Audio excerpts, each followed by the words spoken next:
The power of modeling. We want children who are generous, courageous, conscious of Allah, curious, who learn. We want children who are optimistic, they are persevering, they are ethical, they are humble.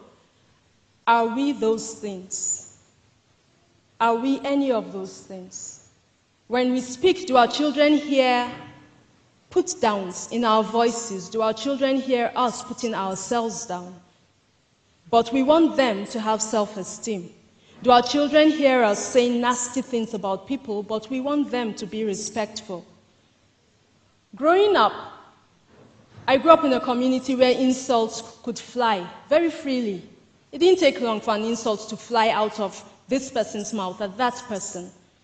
But understanding Islam, I began to say, no, I don't want that in my home, in my family, or for my kids.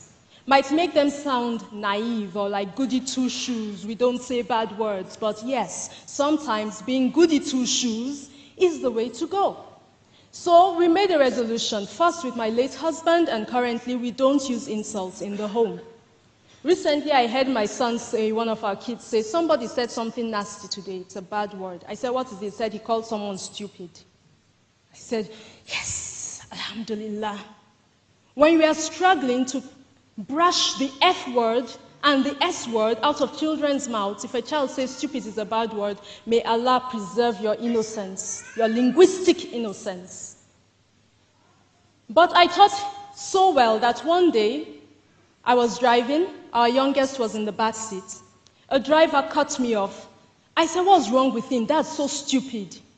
He said, Mama, don't say that. From the back. Mama, don't say that. And I thought, oops. Model well and they will copy you. What does my child see when I'm staring at my phone at the same time that I'm talking to somebody else?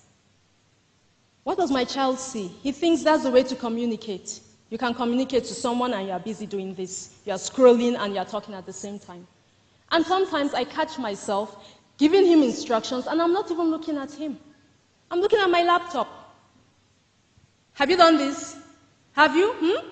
He answers and I'm already into my laptop. I didn't hear the answer. I have to wait 5 seconds later to say, wait, I asked you a question. At a point I started asking myself, what are you teaching him? What are you teaching him? When he stops paying attention to you, you will complain he's being disrespectful. But Mama, what are you teaching this boy? Am I telling him it's okay to not have time to look at people's faces? One day I asked myself, if when he's a man, he's your age, and you, his aged mother, if Allah preserves your life till then, you are sitting down talking to him, and he say, what would you say? How would you feel? Teach him now how you want him to treat you. Sometimes it's important to teach children how to express themselves. How to say, I'm feeling very bad right now, or I'm sad, or I feel slightly discouraged. But to also teach them how to bring yourself out of that place if you're in a bad place. But to teach them, here's how I feel, and here's what I would like you to do. Early on when I started working in the secondary school, I was a hostel staff, so I lived in the hostel. I had a room downstairs, children were upstairs.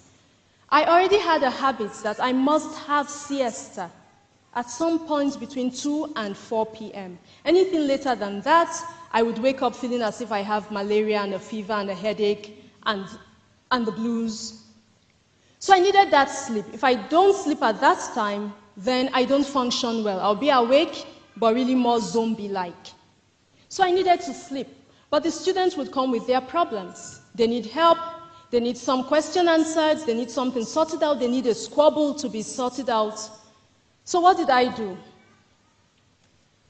I made a sign, a simple sign like that one that has been terrorizing my life. And I wrote on it, sleeping in progress. And I put it on my door. Whenever it was time to sleep, I'll get masking tape and tape it to my door. The first day I did it, I said, I'm sure I'll wake up and that sign will be gone. Or a child will come and knock on the door just to annoy me. I went to sleep. I slept for an hour and a half. I woke up and the sign was still on the door. And